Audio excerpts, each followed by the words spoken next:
Well, today I'm talking to Paul Davies. How are you? I'm very good, thank you, Vic. Good to see you as Yeah, it's well. good to see you. It's been a bit of a while, actually, isn't it? Because It we've has. It has it since become you it came. become evident why we know one another. So, traditional first question is, what do you do? I'm going to call myself a guitar teacher. That is the main way I earn a living. I've got where you're looking at me now is a purpose-built studio over in Stanley near Epsom. It's actually at the end of my mum's garden, and it's a pretty decent sized space, and have full band rehearsals in there and all that. But the main crux of it is one-to-one teaching. Mm. Guitar, acoustic, electric, bass, and some ukulele. Not so much these days. No, interesting one. That we'll come. Mhm. We'll talk about the ukulele, I'm sure. Yeah, Uh, yeah, yeah. okay, but that's not. You haven't done this all of your working life, have you? So this is really interesting to me about how people, get involved in creative stuff. So what did you do to start with? So, okay, from leaving school, I went into the printing industry, and just back in the day, you had to go through the unions and all that. And I got an apprenticeship. Sort of followed my dad into printing. Did a 4 year apprenticeship at Bradbury Wilkinson in New Malden. It's now, or was a big Tesco, and it's now going to be flats. But it had been there for hundreds of years and they printed banknotes. So Oh, basically, I was printing money when I started work. right. And That's we would good. sit around at tea break on literally millions of pounds. But it Yeah, was it's good. just, it was just ink on paper to us. Yeah. Well, that's funny you should say that because when I left school, I worked in a bank for a Yeah, while. same sort of thing. Yeah. And absolutely the same sort of thing. You get incredibly blasé about throwing great wads of notes, like when you were running a till and you needed X amount, they'd just chuck it at you. Yeah. It was Just, amazing. But yeah, money. it was, as you say, it was just bits of paper. Yeah, Amazing. very much so. Very much Yeah. so. Now, Um, Go yeah, on. carry on. Sorry, I interrupted.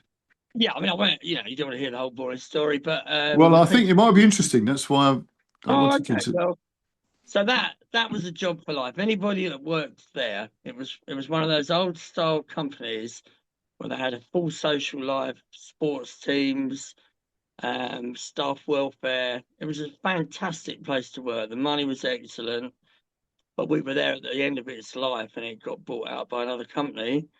And then I had the chance to go either to New Zealand, which I chickened out on, Gateshead up north, or there was a job in Cornwall, and I jumped at that. So I spent about 3 years down in Cornwall, and eventually that side of it went as well. From then on, it was just back to what we would call commercial printing. Anything you can think of, books, leaflets, magazines, you name it. And the way the print was, you would just go from one job to another those days. If you got fed up somewhere or you wanted a bit more money. And I just stayed with it right through for about 40 years in all these various companies. But at the end, ended up in Beddington Lane in Croydon, working 12-hour night shifts, which was like the end of the world to me. I absolutely loathed it. Um, I just couldn't bear it. And at that time, all this started, and where the two met, when the chance for redundancy came out of the print, I jumped headlong into what I'm doing now. See, this is really good. So the thing is, you'd obviously been playing guitar before, right? Yeah, You yeah, didn't yeah. just sort of go, I know what I'm going to do. No, it didn't quite go like So that. Yeah. when did the actual playing a musical instrument kick off then? That's quite interesting because so my very first job in a corner shop in a delicatessen, the manager who wasn't much older than me had a guitar, and I was like, "Oh, that's good." And my dad could play a few chords and strum the same pattern to everything, so I nagged him to help me buy an acoustic, and I got one of those Eco Jumbos. Yeah, Sure you all remember those. yeah. And I insisted that I had to have one with a pickup in it, which Mm. was about another 30 quid, which the old man gave me. I never once plugged that thing in, but I said it in my head. I had to have a guitar that you could plug in. Mm. So just learned the basic stuff and then kind of just left it. Then I got a Les Paul copy and a JH. L amplifier out of one of those catalogs that you pay a couple of pence a week. Yep. And at the same time, I bought the book for Back in Black when that album came out. And all it had in there, you guys remember this, was the chord boxes, Mm, E, A, and D, and nothing. And I'm like, well, I don't get it. That doesn't sound like what I go and listen to. And I was really despondent with it. I thought, what is that fantastic noise that they make? I just gave up. I gave up so many times, but there was always a guitar lurking around somewhere. mm. And then my favourite story is, who remembers Loot magazine with the classifieds in it? Yes. Oh my God, Loot. Yeah, go on. The pink paper. Mm, So I'm looking in the classifieds, and an advert jumped out at me. It said, "Fat 30-year-old average guitarist seeks the same to form a band," and I'm like, "That's me." So I was about 28, I think, and I plucked up the courage to ring him up. Went round his house in Rains Park, and another friend of his came along with a homemade bass, and we were absolutely dreadful, but that did it for me. I'm yeah, like, let's stick at this. yeah. Um, yeah, and it just that was it. And then I just kept going. And then around that time, so the kids were coming along by then, um, I found Chaz Hart, probably in Luton again. I can't remember where. And I went round for a couple of lessons at Chaz's house in Colworth. And in his little waiting area, he had guitar magazines. I'm like, wow, what's this? What is this guitar magazine? And obviously, it had all the tab in it and all that. And I was hooked. I was absolutely hooked from then on in. Mm. Well, that's a couple of things you've mentioned, Loot and Jazz. Which is great. Yeah, there you go. There you go. That's really cool. There's that Loot magazine. So it was strange, wasn't it? Because it was just a massive sort of classified ad Yeah, magazine, wasn't it? whole lot. Yeah. And there's so many stories about people discovering things in there, people Mm. finding cars that were like being sold. There's a really famous, well, so very really famous. I mean, it was a story that was told by some sort of personal development guy about a woman who they'd she wanted a particular car, and she'd set her mind on it, and she drew pictures of this car and everything, and it was a metallic green Right. BMW convertible, right? Why metallic green? I don't know, but that's what she was, got pictures of this thing, everything. And she gets the copy of the Loot magazine, Yeah. but by accident, because she goes to buy a newspaper and she Oh, picked okay. up the Loot it was inside the other paper, right? Yeah, yeah, they were always there weekly. It was weekly as Right? well. Yeah. So she didn't even mean to buy the Loot magazine. Yeah. So she opens this thing up and looks at the classified, and there is a metallic green BMW. So the story goes, right? So, and it's got in there, the price is something ridiculous, like 130 quid, which obviously it wasn't. Yeah. It's like it had a naught missing off the end of it, right? So she phones the woman up, or it just turns out to be a woman who's got this car, and says, "Is the BMW still going?" She's going, "Yes." So she doesn't ask the price because she thinks, it's Yeah. probably not. So she turns up this place, and there's as she sort of arrives, she sees this BMW, and it's like amazing, it's beautiful. So she goes to see this woman, and takes her out for a drive and everything, and she gets, she's this fantastic experience, right? Parks the car, and she said, so the woman says, "Do you like it?" And she said, "Oh, it's incredible." And she said, "But I think you got the price wrong." And she went, 130 quid. Oh my God. And at this point, this woman literally breaks down in tears because she just can't believe that. How can this have happened? Yeah. So she said, "I'll tell you why." She said, "My husband left me. It's his car." Well, it was our car.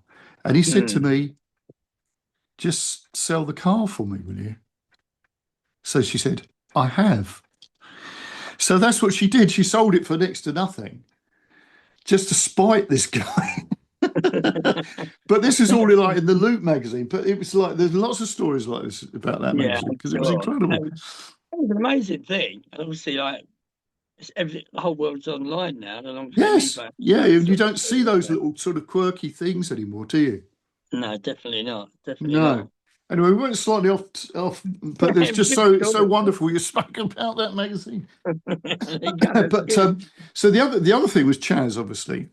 Yeah. Um, I haven't seen Chaz for many years. So Chaz was I'm sure most people listening to this will know who he is. So, yes, and obviously for those who don't know, he was really important at the beginnings of he was really important, but he was beginnings of the RGT. I mean, yeah. um, and I think that was the thing that you began, and you probably picked this up from Chaz actually, the fact that my goodness, this guy's doing really well, right? And it probably put the seeds in your head that you could probably do this. Not at that time. I would say not at that time, right? So I wanted to play. And actually, and absolutely no disrespect to Chaz at all, he was trying to get me to sight read. And he Oh, used right. to use that Beatles book, the Beatles Complete, I think it's called.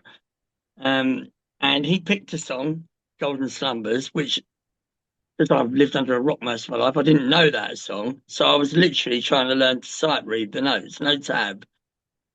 And because I found it a little bit frustrating, I wanted to just get on and play, you know.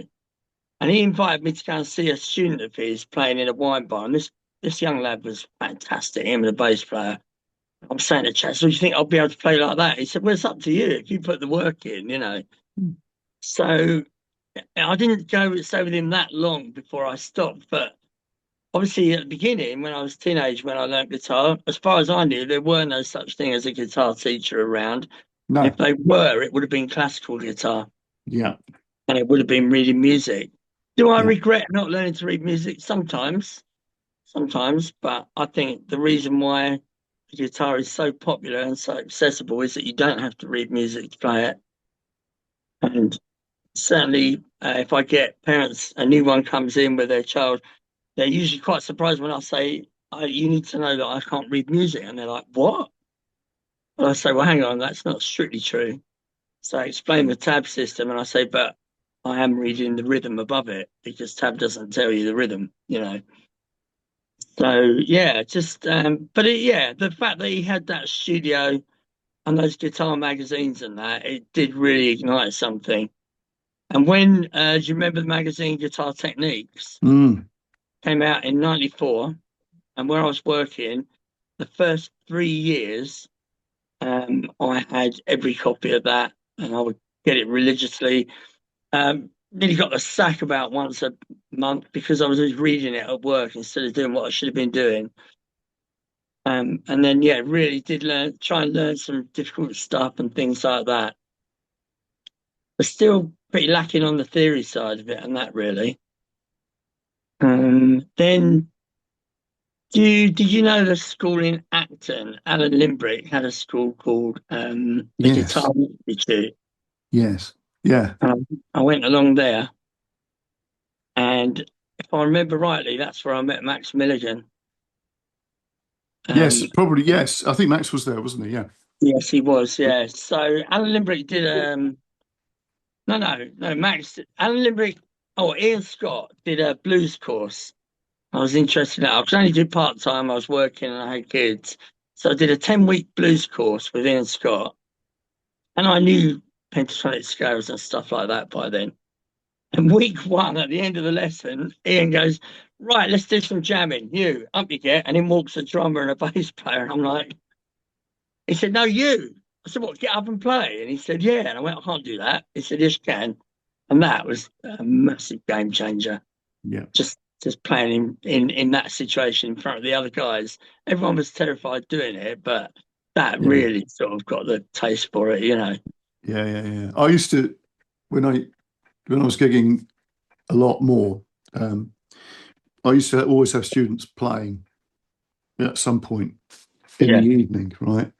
yeah, And also the second guitar in the band was always somebody I taught, right. and and occasionally it'd be somebody that they'd be in for a few months, and then I'd put somebody else in. And the point about that is, again, it's that thing of it's the first experience of somebody playing Yeah. to an audience, whether that's other people learning or whatever. Yeah. Um, and it's terrifying. It's a Yeah. And it's terrifying unbelievable, experience. isn't it? Yeah. It is.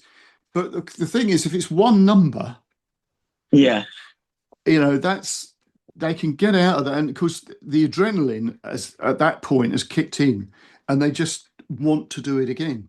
Yeah, it does. It's really addictive. It really is. It is really addictive, and that's the And point. no matter how much, certainly in the early days, I mean, I know you played from a young age. I know you were out playing, but when it was just like a hobby band and you had a gig now and again, I'd literally be feeling sick all day, the thought of it, which is crazy.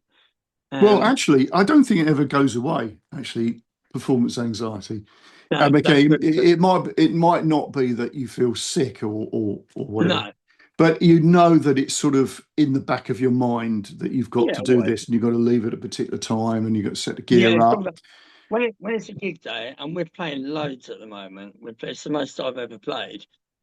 Um, yeah, you can get up and think, oh, it's okay, I've got all day, but it is there. It's just right at the back of your mind. And certainly for us, the anxiety is always when it's a new venue, loading in and finding out how to set up. And that's always the worst bit.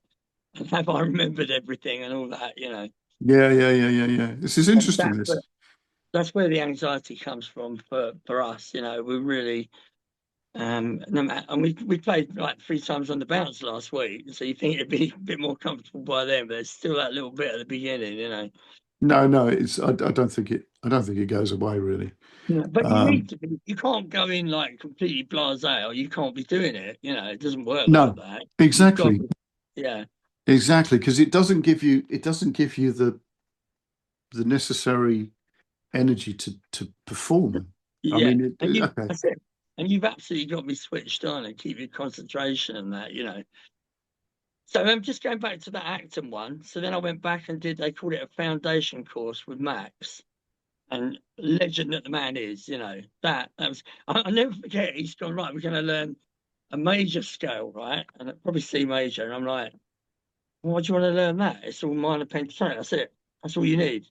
And I said, I just couldn't get my head around this major scale, which sounds completely bonkers now, doesn't it? Oh And the yeah, value of stuff like that. yeah. And of course, that is the thing that when you're dealing, particularly when you're dealing with people who come for lessons who've played for a while and they've learned a few things like you had, and they realise that oh look, it's going to be this scale shape and it's that.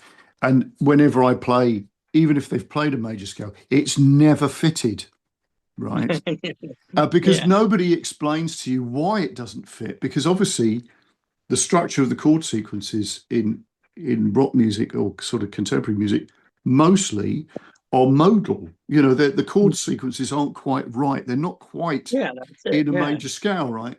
And of course, once that's explained, then and also the fact that everything is built, all the harmony is built from a major scale. Oh, it's fantastic when you get Yeah, to then grips it with suddenly is like, okay, I've got it. yeah, no, it really is, isn't it? It really It is is, good. but it is that sort of thing of, because obviously going back to when you started out, right? Yeah, Blues was the lingua franca. So if you got together with a load of people, you're going to play a 12 bar blues or rock and roll. It's 100%. right. That was it. That's what you did. Yeah. Nowadays, and I can remember this. I can remember a conversation with who was that? No, I can't remember who it was, but they were saying that they'd written a book and they were going around some of the, you know, music colleges and stuff like that and whatever. And he was saying that if you asked somebody to play a 12 bar blues, they couldn't do it. But because what had happened is it became, oh, do you know this song by so and so? Do you know this? Yeah, yeah, yeah. And of course, the problem with that is that unless you've got a portfolio with you of all the songs that that somebody can sort of flip through and go, oh, I know that one, let's do that. Yeah, there's no way of communicating between, musicians. If you yeah. play a No, that's, blues, if you play a blues back in the day, everybody knew that. yeah, that's the thing, isn't it? That's It how is it the works thing. for sure. You know, It is definitely the thing. you've given me a little. I'm going to jump right up to date for a minute, I'm going to do this. Can't not plug it. So the band that we play in, Yeah, Fine Matters. I want to talk in detail about this, so we'll do it now. Fine. All right. So they're So called what? Vinyl Matters, right? Which is a And brilliant this, name. well, all this name and the design and everything is down to a certain Jay Avery. Okay. So some of you know her, and she, if you don't, she was also instrumental in the beginning of the whole RGT journey. She was there right from the up, and I got to know her through the RGT. And this is my version of events. She might disagree, but we're chatting, and she says to me, "I really want to get in a band, you know." And at the time, I was in a sometime band doing the blues rock thing, or shall we say, the pub band bingo thing. Sweet Home Alabama, All Right Now, da da da, standard stuff, Long Train Running, you know, that 10 million other bands are doing out there. And then my son was involved in singing. Anyway, Jay wants to get a band. So I'm like, yeah, I'll sort that out for you. Let's say giving it the big one. Found a couple of people and we practiced some songs. And the list of songs that she gave me that she knew, I'm like, I don't think I really like that. Not too fussed about that, you know. But anyway, I put together a workshop in a pub in Hersham with 4 student bands that I had going in here, adult student bands, and the very first outing of Vinyl Matters. And they all played 6 songs each, and we played about 12. And it quickly became apparent to me that every song we played was an absolute banger. Just people's reaction around the room. And I'm thinking, hang on a minute, she might be onto something here, you know. So we got it going at that, and she came up with these brilliant designs. I'm so impressed by that, and the name and everything, and the concept of this '70s tribute band. Fast forward to now, a few lineup changes along the way, people coming and going as these things happen, and the ever-growing set list, and the lineup we've got now. We've had for about a year. I think we've got a repertoire of something like 60 songs. I'm not going to say I can remember them all without revisiting. But we go out and we play about 40 songs in a gig, and not one of those songs fails. And it's No. just going so well, you know. And I am now playing funk and disco and all that kind of thing that I just had no interest in whatsoever. And guess what? It's quite good fun to play. Yeah, of course it is. Absolutely. Well, you know, I was obviously in the early days, obviously playing loads of rock and blues and all the rest of it, Yeah. and I was in this band, and we were doing a bit of songwriting and all the rest of it, and we had a manager, and this manager went, You really need to, like you're saying, separate yourself out from whatever else is going on, Yeah. because everybody is doing all this stuff. You really want to do something different. It's like, yeah, okay, like what? And he said reggae, and it's like, what? Yeah. What? Well, But well, rock and blues. the bass player who'd been in a really good sort of punk band in London went, brilliant. So we thought, oh, okay, well, let's just give it a go and see what happens. So anyway, it took us, I would say it took us a year to really nail it, Yeah. so that it wasn't just a couple of white guys trying to, 4 white guys Yeah. trying to play Yeah. Yeah. reggae. Yeah. It sounded the real deal, right? And interestingly, I absolutely love playing reggae. And at the time, again, like you're saying, you'd go, no, Yeah. it's, I'm a guitarist, mate. I don't want to play reggae. But Exactly the same. but Exactly the that's same. yeah, and it's interesting that because of reggae, it's all about often what you're not playing, Yeah. and So, yeah. and the syncopation. That is the same for funk, and all that sort of stuff where you're playing um, you're playing a style that if you're a white kid with a guitar, it's not going to be the sort of things you're going to be listening to generally. No, But that's right.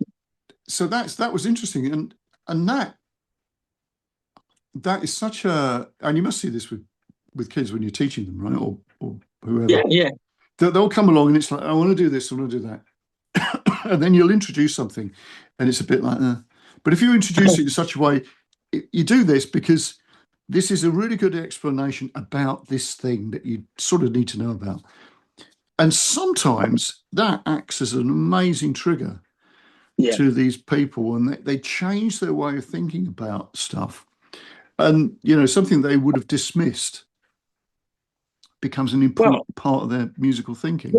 yeah, and, that's taken me so long to arrive at that point and realize what fun you can have playing this kind of stuff. And we're lucky we got picked up a really dear friend of mine who I've known for about 40 years, and we've played together a lot over the years. He's a very talented keyboard player, musical arranger, and all that. So if we come up with an iconic hit of the 70s, you better bet that he'll go away and he'll be playing exactly the right sounds. He does weird things. He'll split keyboards into different instruments and all that and play two at once. And I've no idea how he does it. But so we will get a really authentic sound of a record that people are familiar with. Yeah, yeah, it's Uh, good. and then, yeah, it's been really, really good. And, we've got a really talented bass player as well. And Jay and I do lots of harmonies, all that kind of stuff. Because I think when we say a typical bloke's pub band, you know the guys I mean. Everyone's I, wearing a black shirt. I am I going know. to mention the beer belly, and you'll have one vocalist and one bloke wigging out on the solos, and that's it. And that's good enough. But is it? No, because the interesting thing with that, um, I used to go and, if I went into a pub, I could hear two songs from a band set, and then I could go, right, the next song is going to be this. Yeah, yeah, Yeah, it was 100%. literally Yeah, that predictable that once you knew that they were doing that, you knew what sort of little pocket they were in. yeah, yeah, And yeah, there was nothing that you were going to go, I didn't expect that, and I've never yeah, heard yeah, that yeah. played by anybody, right? Exactly. And I think really, live music, because then you'll know a lot more about this than me now, because I'm a little bit out of playing local Yeah, yeah, little yeah, venues and things.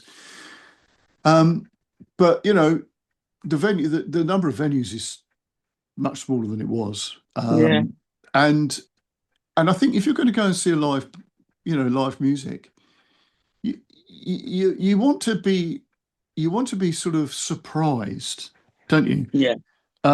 Because otherwise you could sit at home and listen to. Well, I have to agree. I get bored very quickly. I've got a bit of a theory on this, right? So the favourite thing that we see a post on Facebook, so and so band performing music from the 50s, 60s, 70s, 80s, 90s, and noughties. Where's the pocket in that? Because that could Exactly. be anything, right? So if you take, for example, the 1970s, you've got every genre you could possibly want in there in that one decade. Hmm. And what we've found, to our pleasant surprise, is the youngsters all know that music as well. And they're singing along and they go, oh, mum and dad play this all the time. The people that actually care about live music. Yeah, yeah, yeah, So it's so refreshing, really, to see that.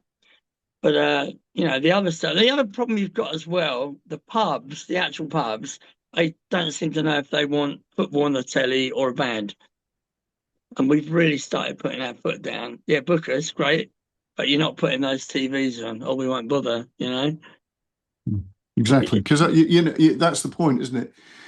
And I actually think that's always been the point, right? Mm, Because if I go back to when I was first playing, sort of late 70s, early 80s, hmm. um, and it's like, well, why does that pub want you in there? Well, they want you because of the audience that you could Yeah, bring, yeah, right? yeah. That's understandable. Yeah, But yeah, if it's a you've big got the thing. audience there, you don't want the audience looking at a screen, No, because there's no point in you being there, right?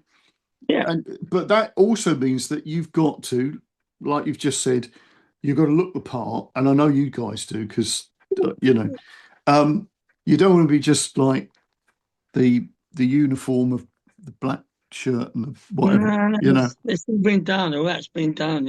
Exactly, and you've got to look interesting, and you've got to be interesting um, and you've got to play. Now, you've got to play well, but it doesn't mean to say that you have to be perfect. That's the Exactly. other thing, because Exactly that. otherwise you couldn't explain punk, could you, or No, that's anything like right. that. And a lot of I did a lot of gigging around the Medway towns, Yeah. and back in the sort of 80s, the the musical scene was so diverse. Yeah. You had Yeah. Yeah. rockabilly bands, you had punk bands, you had, some new romantic type thing going Yeah. on. You had obviously Yeah. people like us doing some sort of reggae thingy bob, and you had, blues players and all the rest of it. And it's that thing about going to be excited about Yeah. It's that. Yeah. a live performance. So when obviously I'm guessing that Jay, let's because I really would like to interview Jay at some point. Um, Yeah. I'm sure she'd be up for yeah, it. well, Yeah. I have sort of asked, but I don't get a straight answer. So, Yeah. but I mean, Okay. Jay was so really important with the RGT, but we'll just push that to one side for the moment. Yeah. But she's obviously got, because the design work on there is Yeah. very much like what you look like, isn't it? The sort of colours Yeah. and all the That's, rest of it. yeah. So I'm Yeah. guessing that Jay was the one that was like, well, you're going to have to wear a shirt like this. Oh, 100%. She's knocked us all into shape with that. Yeah. I call her the wardrobe mistress, if you like. But yeah, no, definitely, But it's fun. It's fun.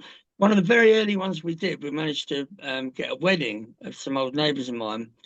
And we all disappeared into this side room and came out in, fairly fancy dress, sort of platform boots and all that at once. And it made a reaction in the room. And I've always remembered that, everyone's like, oh my God, look at this. So then they're anticipating if this is going to be good, what these guys going to Yeah, yeah, do. yeah, yeah. Yeah, it's like you thought about it. Yeah, yeah. Because sometimes And, when you see like a live performance, it's like they people haven't even thought about what they're actually going to be really doing from the point of and, presentation, and I think yeah, it's really, really it's important. really common, isn't it? Yeah. But so yeah, we feel proud that we've got a real package going on here, a real an identity and all that sort of thing. And she's very good at the social media and all that. So we're constantly posting and all that. And it's either going to get on people's nerves or make them come and have a look. Well, to be honest, I don't think you can get on people's nerves anymore because people are, it is the case of trying to get stuff out there enough for people to actually Mhm. recognise that you're there. Yeah, There's yeah. there's so much there's so much stuff going on, isn't there? We've been very desensitized to the whole thing, haven't we? Really. Yeah, and I It's think this is interesting. This is an interesting point here because I think for people to find a market or find an audience is much harder now than it was mm.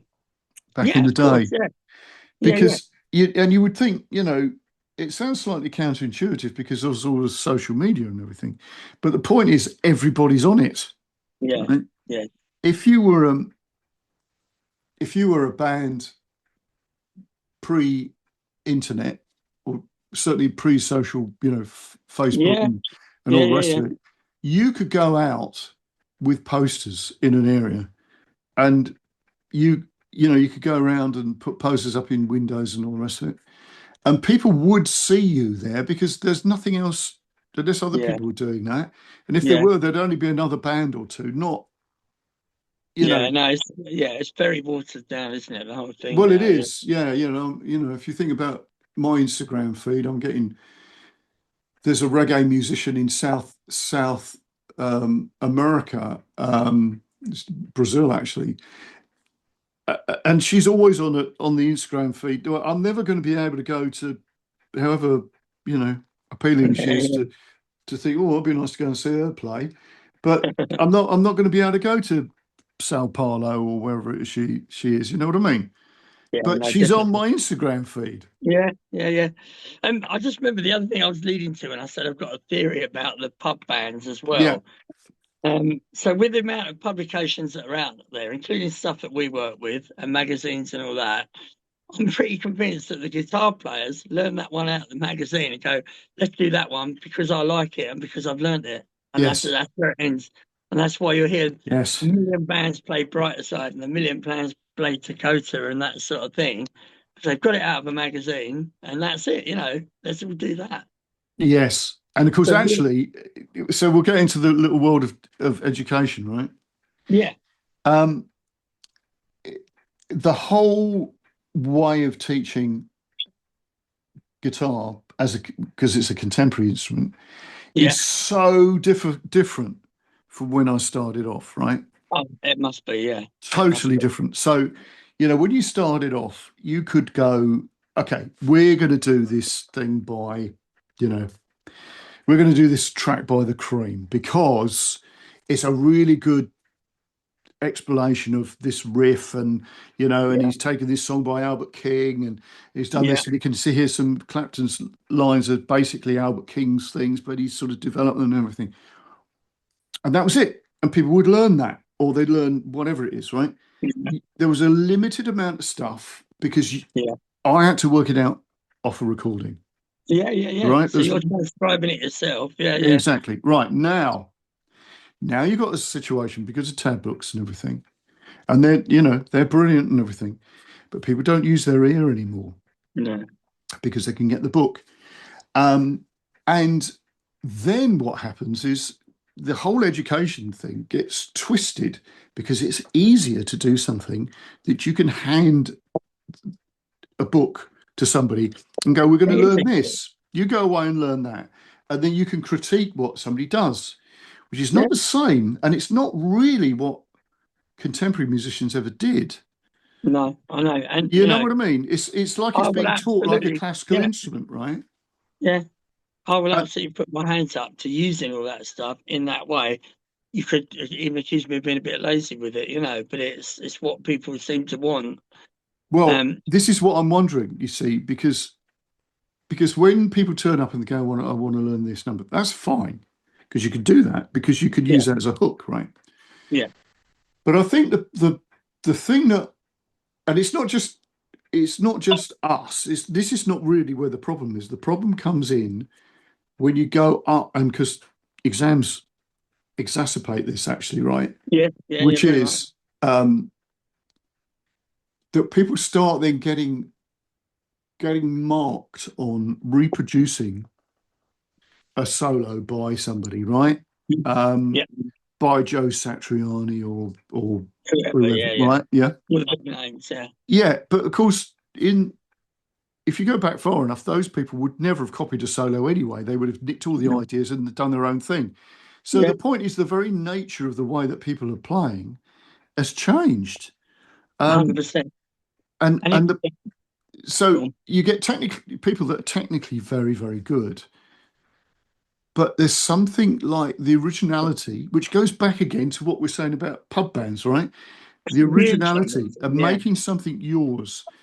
yeah, And until you discover somebody who plays in a creative way, and then they stand head and shoulders above somebody else who's technically very good, but yeah. they could be umpteen other guitarists.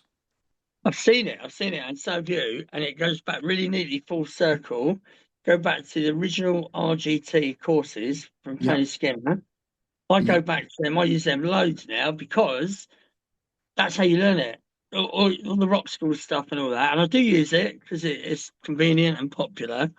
If you go back to the original RGT books and the way you had to learn it's how I learned to play 100% properly. So you had to learn your chords, and obviously go up the grades, they get a bit more challenging and more to remember. You have to be able to put them together and change them in a sequence. I know you know all this. And then you have to improvise over a set of chords, and there's your scales being put into use, and that's how you learn. In my yes. opinion, It is how you learn. And the trouble is, though, that is not very structured, is it? You see, and that's brilliant because that's how it should be. But what I'm Yeah, yeah, saying is that for most people, it's like they almost want it like, okay, this is bar 31, right? Or such and such. And you can see why things like the acoustic guitar grades became more popular because you got a piece that somebody's going to play, right? That yeah, you could look at a piece of paper. Um, so yeah, I think that's interesting. I think it's getting that balance of if people are doing it for a hobby, they can do what they You've got to like. They can recognise do that. what they like. Yeah, But I've always found the really exciting thing about music is to pick up an instrument and play something that is sort of inspired by yeah, somebody, right? yeah, A bit like we were saying about the blues being the language that everybody spoke. You could play a 12 bar blues, but you would hint at the fact that there's a bit of BB King in there or a bit of Albert King mm, or Buddy Guy or whatever. Um, but it's still you, yeah, yeah, yeah, yeah. right? You're not trying to regurgitate like you would get with bands where they're trying to get it. This is Sweet Home Alabama because I've learnt it from the That's Aussie. honestly, and you've seen this as well. One of the things I noticed, I get to sort of teenage lads, and they're playing. There was one particular lad, right? He's riffing out YYZ by Rush, Yeah, and then at some point I said something to, oh, just wherever it came up, play a B minor there. And what's a B minor chord? Play a B minor chord. What's that? Oh, all right. Let's go a bit easier then. Play a D, or is it that one? So he's playing a D minor or something. And you think, hang on a minute. So you're ripping up and down the neck here, but you don't know your basic chords or something like that. exactly. Do you know, I remember hearing a story with Joe Satriani because obviously he was a teacher Yeah, originally, that's right? right. And he said that there's this lad turn up for a lesson, and he sat down and he played this sort of anthrax solo, right? And then he said, "Oh, okay, right. So let's have a look at your chords then. Could you play me E minor? Same Yeah, thing. yeah. I don't know what that is." And that's like probably a bit, I don't know. Yeah, yeah, I mean, it's incredible, isn't it? That sort of thing. Well, you see, for me, it's like saying, is that it's a language, right? Yeah, Music's a language, and you could learn parrot fashion some Shakespeare, right? yeah, yeah, yeah, yeah, But it doesn't mean to say you understand how to speak English, okay? yeah, Um, and I think it's much more interesting with contemporary music. It's like having a conversation, in a shop with somebody. You should be able to talk to somebody and yeah, converse, and that's what contemporary music should be about. It shouldn't be like having set ideas that you just put out there all the time because you don't actually know how the language works. And I think that is the thing. And what you're saying about the early RGT exams, which were the syllabus, which was the electric guitar exams, yeah. That's right. Yeah, I think most of the people involved, back in the day, the teachers and guitar. Mentioned Max Milligan. They'd all say the yeah. same thing. It was so good. That It was. syllabus is It so good. was. It Um, was. and this is one of the things because I used to examine for the RGT, and obviously got taken over by the university, Yeah, the LCM. And the problem with the LCM stuff is it became, people who are classical musicians who think this other way. And I had somebody turn around and say, well, the problem with the RGT electric guitar exam books is there's nothing in there. And you go, well, that's ridiculous. Just I've because had there is, someone say that. Yeah. yeah, it's crazy. Um, There, there's a local guy around here I bump into sometimes. He's a private guitar teacher, and he absolutely dismisses the RGT stuff out of hands. He'll say things like, "How am I supposed to sell that? Who cares about that? The kids don't care about that." But that's rubbish, it is because rubbish. Well, the thing it's is, a that real what he's doing is he's just selling somebody coming along, I want to learn to play that, right? Fine. yeah, And then I yeah, want to learn to play that. But if you don't understand how that all fits together, which is the whole point, yeah. this is how why that syllabus was put together was But the do thing is, you for me, I've learned that in a practical way on the run. So basically, what happened to me, how I got to the RGT, I found a bloke local to me, and I went round for a lesson. And I was underwhelmed by the bloke. Right, we were in a spare room with some washing hanging out, one amp, and he did look a bit nervous to me. And I'll never forget. One of the rhythm chord charts there was a 3/4, and he started playing it. He went, "Oh, not sure if that's a 3/4." I'm thinking, well, no, it's not. Not saying I'm better than him or anything like that, but I thought, so I said to him, how did you get into this? You know, and he said, oh, you can contact the RGT and apply to be a teacher. So at that point, I thought, right, I'll start doing the exams. And I found Chris Fowler, luckily, and he was my absolute mentor through the whole lot. He was brilliant. And he took me through the grades. The first one I did with this other teacher was grade 5 because I thought I knew what I was doing. And I came out of that exam in bits because the guy had said something to me, how do you make up a B minor chord? What's in a B flat pentatonic scale? And I'm like just looking at him blankly. I'd never Scooby. So I thought that never happened to me again. And then I went and learned properly with Chris. Went for the That's right. grade, started teaching my son's friends as an experiment. And then I was doing printing and teaching. But all the time you're teaching, you know this, you're learning yourself. Yes. Yeah. And You're, that never stops, yeah, yeah, because it doesn't matter what level you're teaching at or how much experience you've got. There will be something that comes up and you go, oh, right, okay. And you have to yeah, sort of backtrack yeah, yeah. and try to work out. And you think, oh, I never thought of it that way. It's interesting. It's You've fascinating. got to realize people's expectations and that. And there are people that come that you know this that will never be able to play the guitar as long as they've got a hole somewhere, you know. And but if they want to keep coming, and I'll say to them, you know, are you sure this is right for you and all that? Or if it's a kid that just wants to go and play football, I'll say to mum and dad, you know, are you sure he wants to do it or she? But if they're happy coming along and they enjoy their 45 minutes with you and they're happy to pay for it, what's wrong with that? Yeah, I totally agree with you, because Yeah, you often see things posted up on forums, right? yeah, You know the one I'm talking about, yeah, I do. where somebody goes, "This person's turned up and he hasn't done any practice," and it's like, and I feel like I'm sort of no, they're turning up because they want to turn up. If they want Yeah, to give you some yeah. money for your time, There you that's go. absolutely fine, because you don't know.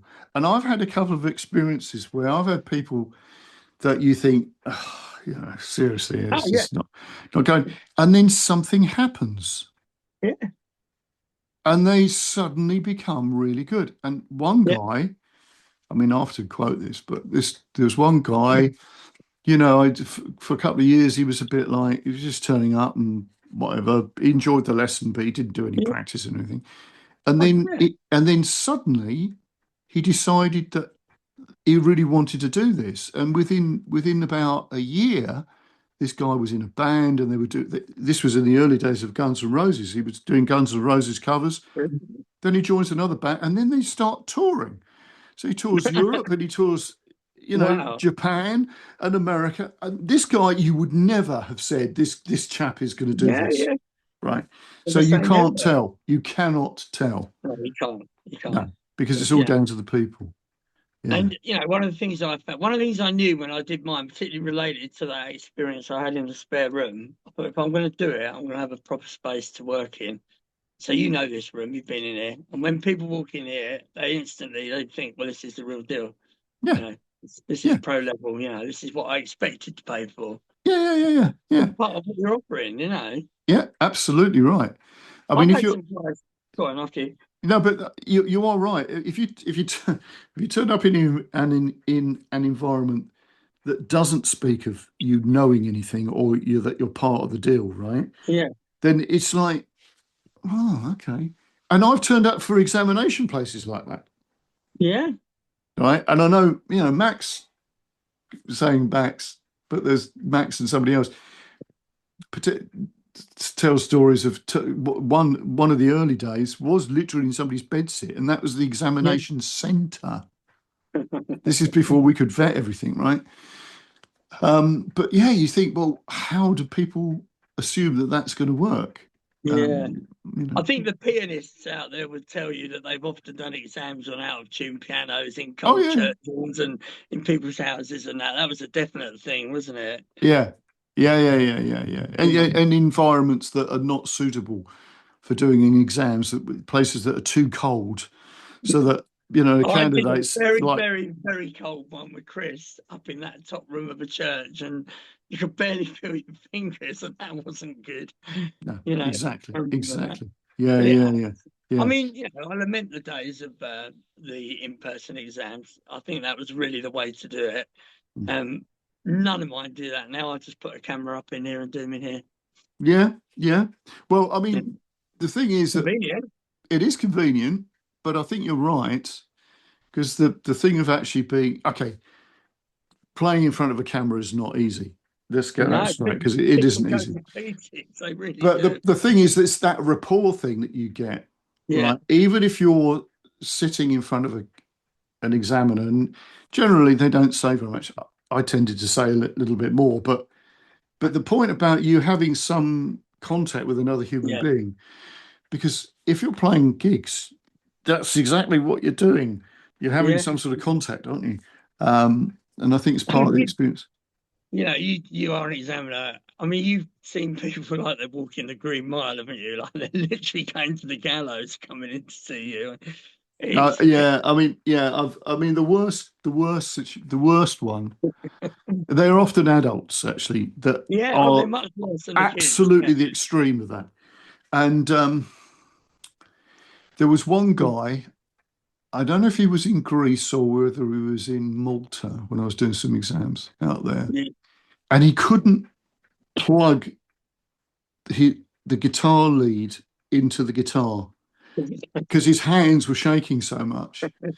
And I realised that what was going on there later on is that because when your heart Yeah, your heart rate goes up, you start getting tunnel vision, yeah, and yeah, you lose you got all your core muscles working because your yeah. brain's saying, I think I need to run very quickly from this place, right?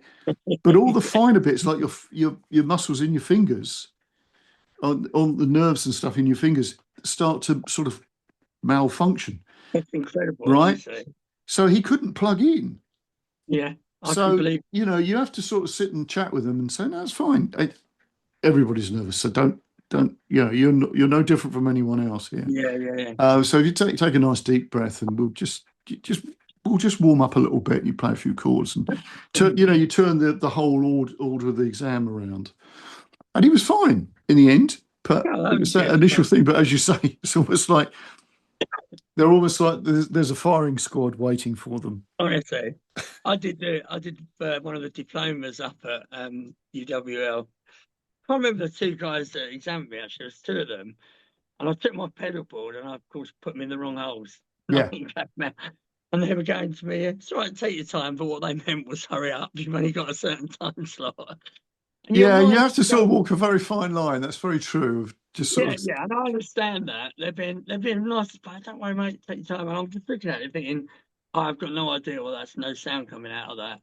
And your mind just goes, yeah, of course know, it does. just Yeah, chill, think about it, managed to yeah, get it, sort it out. But yeah, yeah. I know it's fun. So, as you said to me at the beginning, you're really busy, which is yeah, brilliant. yeah. And so, for the people who think that nobody wants to learn to play guitar or bass or ukulele or whatever, you know, It's massive. It's and with all that's going on as well, financial constraints and everything that everybody's suffering with, this still goes so far. Touch wood. yeah, yeah, yeah, yeah. And I think that's the thing. I mean, if you're teaching a lot of, I think with children, it's Mm. often the parents try to keep the that side of it going as much as they Yeah, can, definitely. Yeah, yeah, yeah. as No, long as it's they good. practice or whatever it is that Yeah, the deal yeah, is. yeah. They like to see results. The parents. They like to see the certificates coming in. I get Yes, of that. course they do, and that's another reason why exams are good, aren't they? Yeah, I think I'm all for them. Really. Yeah, I am. I am because I think the point. I'm not. The exams themselves. Excuse me. The piece of paper. Yeah, Let's say to mine. Actually, you've done all the hard work. yeah. That's You know. right. So when and you wouldn't have done that unless there was the date to work Yeah, that's towards. right. Yeah, no, So hundred you percent. go in there and you just do what you do, and it's fine because you've done it. You've learned everything that you need to do, and that's the important thing. It's your knowledge. It's not, am I going to get the piece of paper and it says that I've got a distinction or a merit? Yeah, Doesn't that's matter. totally Doesn't credible. matter. No, no, I Um, agree. and I think that's the thing that if people get that in their head that having an objective is really good. It's a journey, isn't it? It is the journey. It's Yeah. absolutely about the journey and not the arrival. Really at some point. Funny enough, I haven't done one for ages, but I did a workshop 2 weeks ago with some adults, and the same thing, they're all terrified. I said, really, when you think about why you're learning this thing, surely this is where you want to get to, playing with other people and that sort of thing. And they're all swapping phone numbers and that now. I said, that's great. That's exactly what I wanted to see you do. Yeah, exactly. Well, that's the concept of blues camp, which I know you've experienced, but that it's absolutely about that, and not about people going along and thinking, "Oh, I'm not really worthy" or anything. It's nothing to do with that. It's like you turn up, and the fact that you're there means that now this can happen, and even if that means you've never played a musical instrument before, which we've had, somebody playing bass, and within half an hour they're in a band and they're playing. But yeah, it goes back to what we said earlier, doesn't it? The first time you do it, and these guys that came last week, they're swapping numbers, and they've got the taste for it now, and that's it. Because you can sit in your bedroom all day long and practice. We did a 3-hour session, and they were absolutely burnt out at the end. I said, right, how many of you practice for 3 hours? None. 2 hours? None. 1 hour? Maybe half hour. I said, this is it. I said, when you book a rehearsal room for 2 or 3 hours, 4 hours, whatever. I said, then all of a sudden you're going to get somewhere, Yeah, exactly. Longer. Exactly. And it's also the social thing as well, which I think is really, that's important. Yeah. It's really important because it's almost like, and I've done a couple of interviews recently where I was talking to people about the sort of almost like the ecosystem around learning. It's not just you sitting down and practicing. It's the context. It's you're communicating with somebody else, or and your environment again goes back to being in a studio thing, like where you are. When people go in there, it's the environment that they expect. Yeah, definitely. Yeah, that's the experience that you want to give, isn't it? It is. Yeah, it is. That's brilliant. Right. Well, that's a great chat. It's really good. We could go for hours, couldn't we? But there we are. Yeah, that was brilliant. And we haven't seen one another for a while, have we? So no. So it's good to chat. Good to chat, and good to see everything's really going well. Everything. Yeah, that's good. Yeah, and it's good to hear that you're busy playing. Yeah. One more plug for the band. There we are, guys. There we are. Vinyl Matters. So now you're going to need to give me the links and stuff. I'll stick them in the show notes. Yeah. And then obviously post this around everywhere, right? I will. All right then, mate. So nice one, Vic. Yeah, that's good. We'll say goodbye now, but don't disappear. All right. Okay, I'm here. Take care. Cheers, mate.